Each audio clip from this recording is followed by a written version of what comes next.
आज का जो सबसे पहला सवाल है वो है which of the following is not a type of addressing mode.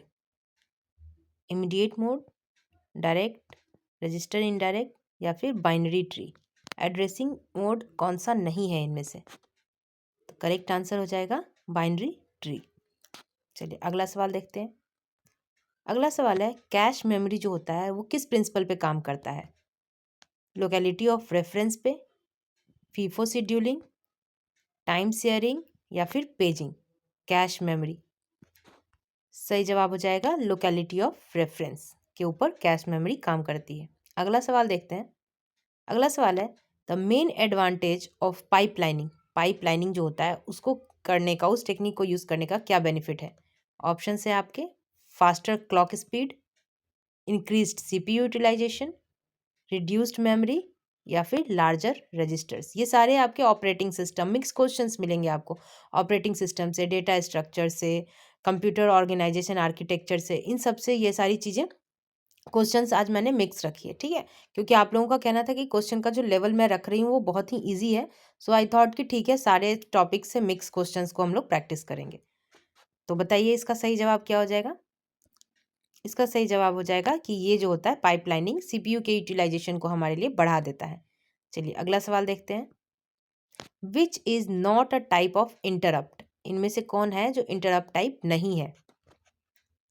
Hardware interrupt, software interrupt, virtual interrupt या फिर इंटरनल इंटरप्ट। आंसर विजिबल हो गया। The correct answer will B virtual interrupt. ये किसी तरह का इंटरप्ट नहीं है। इंटरप्ट मीन्स होता है कि जब कभी भी कोई काम चल रहा है, कोई प्रोसेसिंग हो रही है, उस बीच में कौन सी ऐसी चीज़ें हैं जो उस टास्क को उस मोमेंट के लिए रोक देती हैं, तो इसे हम इंटरप्ट कहते हैं। तो वर्चुअल इंटरप्ट नाम का कोई चीज़ नहीं होता है।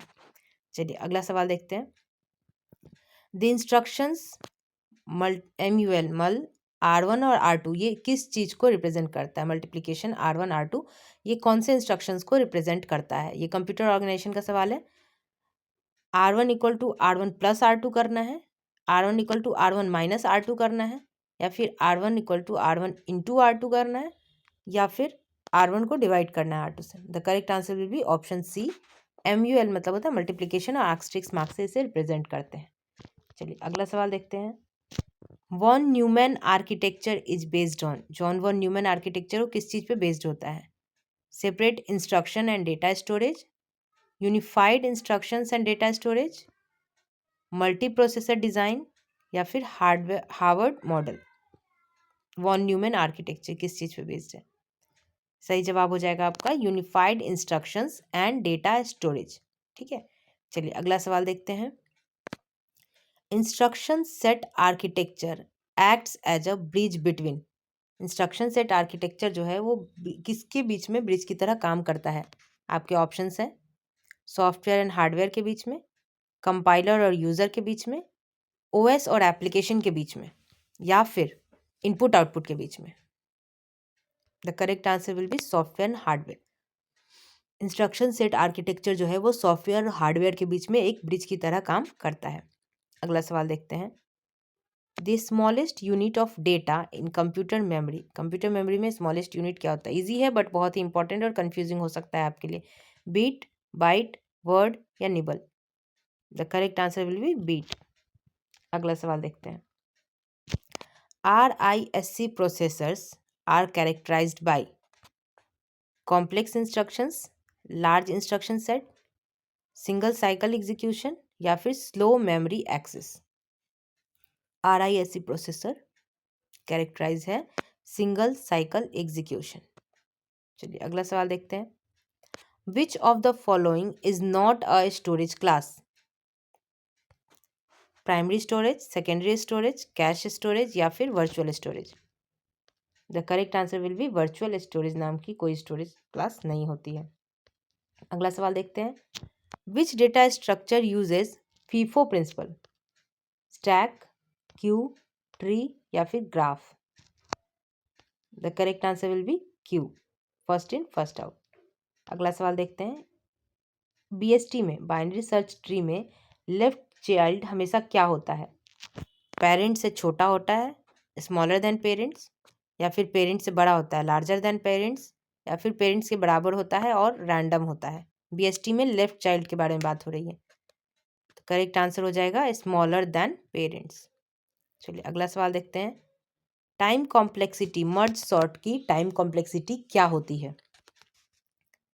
ऑप्शन है O n log n, O n square, O n या फिर O log n। Merge sort की कॉम्प्लेक्सिटी क्या होती है? The correct answer will be O n log n। अगला सवाल देखते हैं।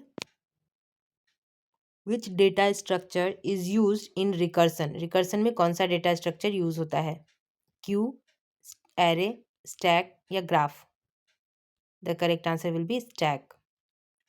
अगला सवाल देखते हैं।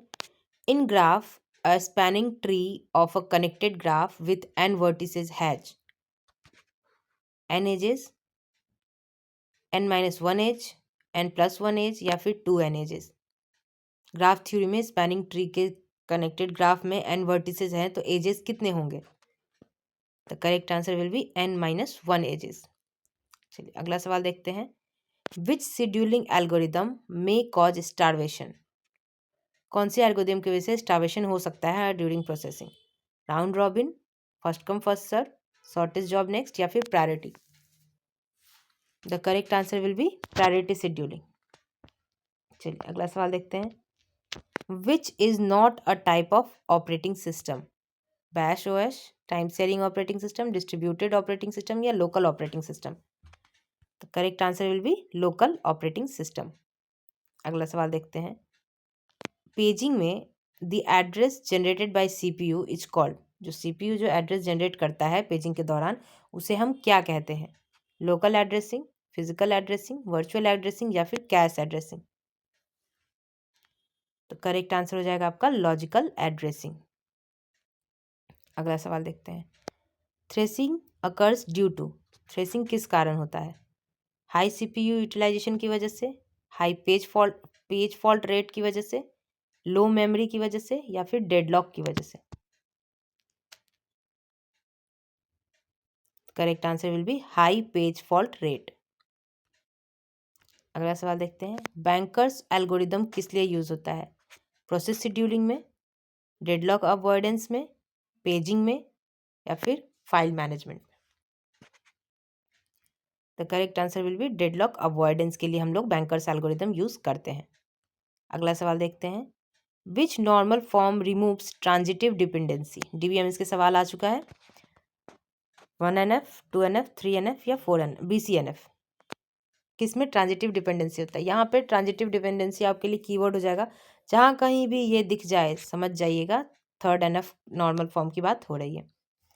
चलिए अगला सवाल देखते हैं। SQL कमांड जो कि टेबल को रिमूव करता है परमानेंटली वो है डिलीट, ड्रॉप, रिमूव या erase? The correct answer will be drop command. ये टेबल के डेटा और स्ट्रक्चर दोनों को परमानेंटली डिलीट कर देता है। कौन सा कमांड है? वो है ड्रॉप कमांड। अगला सवाल देखते हैं। कैंडिडेट की किस लिए यूज होता है? प्राइमरी की, सॉरी कैंडिडेट की क्या है? एक प्राइमरी की है या सुपर की है विथ नो रिडंडेंट एट्रीब्यूट या फिर एक ऑल्टरनेट की है या फिर एक फॉरेन की है? क्या है? कैंडिडेट की एक सुपर की है विथ नो रिडंडेंट एट्रीब्यूट। चलिए अगला सवाल देखते हैं। The language used to define database schema is? Data manipulation language, data definition language, data control language या फिर ट्रांजैक्शन कंट्रोल लैंग्वेज? स्कीमा कौन सा डेटाबेस डिफाइन करता है? Correct answer will be data definition language. अगला सवाल देखते हैं। Which join returns all rows when there is a match और नॉट? कौन सा ऐसा जॉइन हम लोग परफॉर्म करते हैं टेबल्स के बीच में कि वो सारे के सारे डेटा को रो को रिप्रेजेंट कर देता है चाहे मैच हो या नहीं हो? ऑप्शन है आपके inner join, left join, outer join या फिर right join? The correct answer will be outer join. अगला सवाल देखते हैं। Which topology requires a central controller? कौन सा टोपोलॉजी है जो सेंट्रल कंट्रोलर को यूज करता है, जिसकी जरूरत होती है नेटवर्क को हैंडल करने के लिए? नेटवर्किंग के क्वेश्चन आ चुके हैं। ऑप्शन है रिंग, मेस, स्टार या फिर बस? The correct answer will B star topology requires a central controller. अगला सवाल देखते हैं। IP address in IPv4 is of how many bits?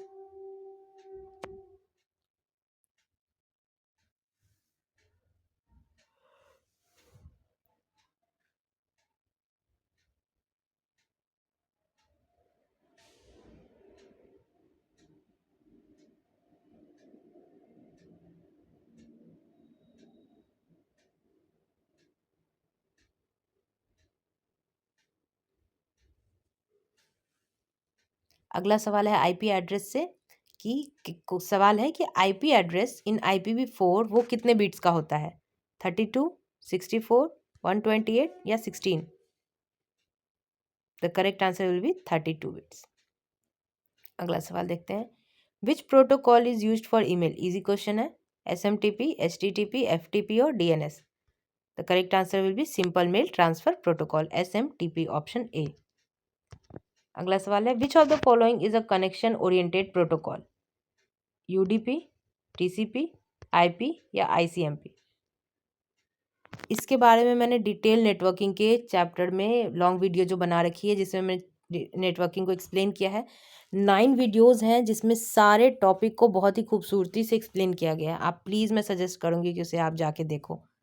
इसका सही जवाब हो जाएगा TCP। और TCP और UDP में डिफरेंसेस पूछे जाते हैं, ये फेवरेट टॉपिक होता है एग्जामिनर का।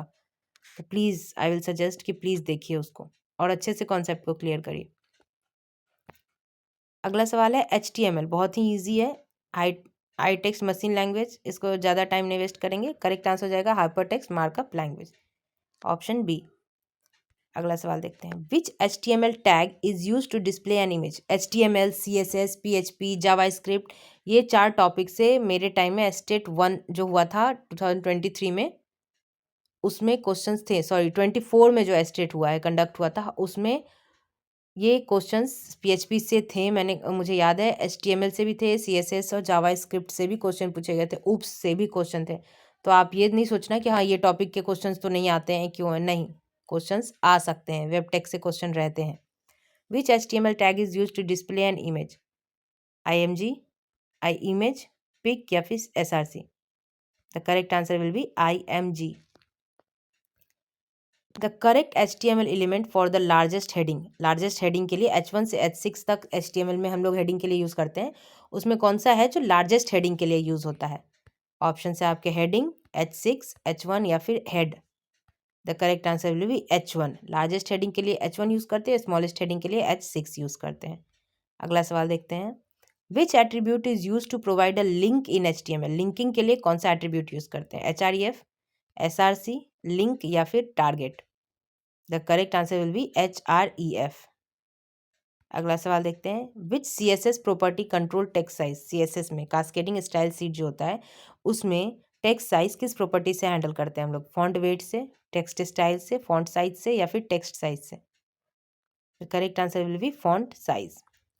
अगला सवाल देखते हैं, CSS स्टैंड्स फॉर, अभी जस्ट मैंने बताया है, अगर आपने ध्यान से सुना हो तो, फुल फॉर्म है cascading style seats, computer style seats, creative style seats या फिर colourful style seats. The correct answer will B cascading style seats. ये 35 क्वेश्चंस थे जो कि आपके लिए बहुत बहुत ही इम्पॉर्टेंट है। कोई भी क्वेश्चंस आपको डिफ़िकल्ट, मॉडरेट, हर तरह के क्वेश्चंस मैंने रखे हैं।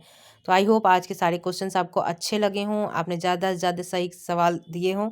तो प्लीज़ अपने जो स्कोर है वो कमेंट बॉक्स में मेंशन करना और मुझे बताना। और कोई सजेशंस हो या कुछ मिस्टेक्स लगे हों तो उसे भी कमेंट बॉक्स में प्लीज़ मेंशन करना, ताकि मैं कंटेंट को और बेटर इम्प्रूव करके और आपको ज़्यादा से ज़्यादा हेल्प कर सकूँ और अपने एक्सपीरियंस को आपके साथ शेयर कर सकूँ। So, thank you so much for watching and keep learning. All the best.